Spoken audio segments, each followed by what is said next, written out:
నీలాంబరి, నీలాంబరి, వినపడుతుందాంటీ? విషయం ఏంటో చెప్పు. నీకు వినపడుతుంది. ఆ పార్వతికి మాట కూడా రాకూడదు. అలా చెయ్యాలి. ఇవిగో తమలపాకులు, కొత్త సున్నం.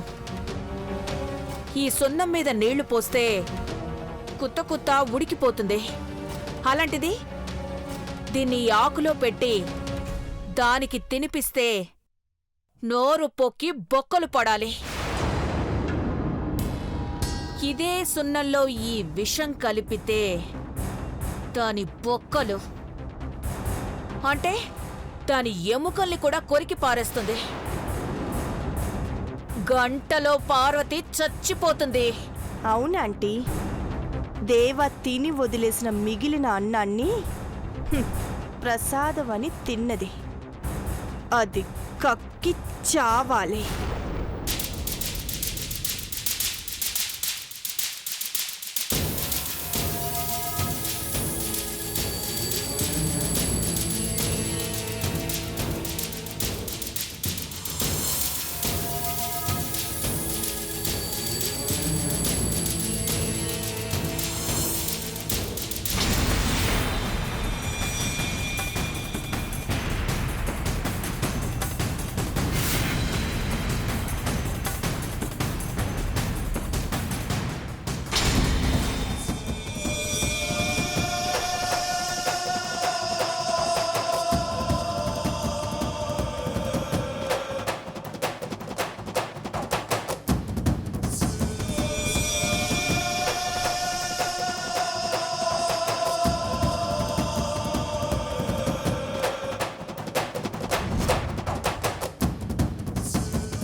ఆటపాటల అంత్యాక్షరిలో దీన్ని ఆరగించాల్సింది ఆ పార్వతి.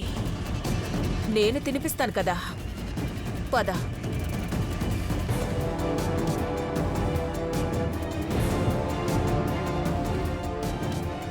పద.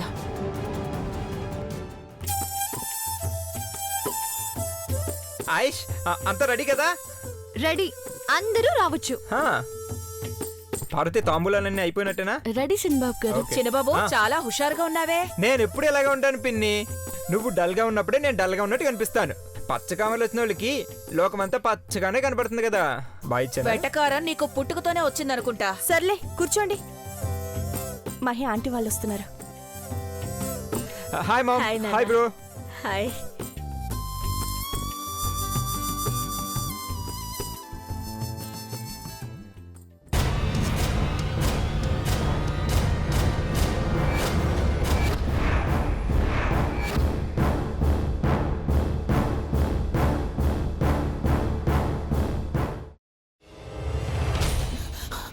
నువ్వు ఇంకేమన్నా చెప్పాలా? ఇంకేమన్నా అబద్ధం చెప్పాలనుకుంటే చెప్పేయి. నేను చూడాలనుకుంటున్నాను నన్ను మోసం చేయడానికి నువ్వు ఎంత నీచానికి దిగజారగలవు అని. ఎందుకు ఆలియా, ఎందుకు నువ్వు ఇలా చేసావు? నీకు తెలుసు కదా, నానమ్మ తర్వాత నీ ఒక్కదానిని కదా నేను పూర్తిగా నమ్మేది. ఏమన్నావు నువ్వు? ఈ మధ్య అన్నిటినీ మర్చిపోతున్నావా? అది చాలు. వాటిలో ఉన్న శక్తి విషయాన్ని గ్రహించి మనకు వివరిస్తాయి.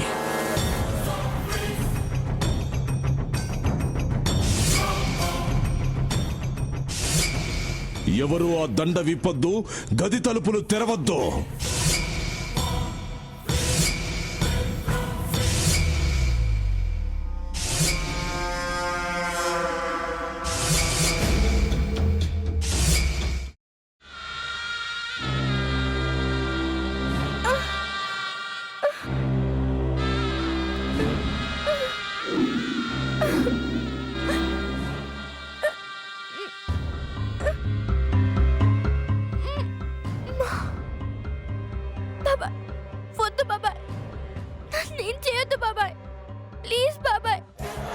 నిజం తెలిసినప్పుడే నా ఆలోచనలో నువ్వు చచ్చిపోయావు.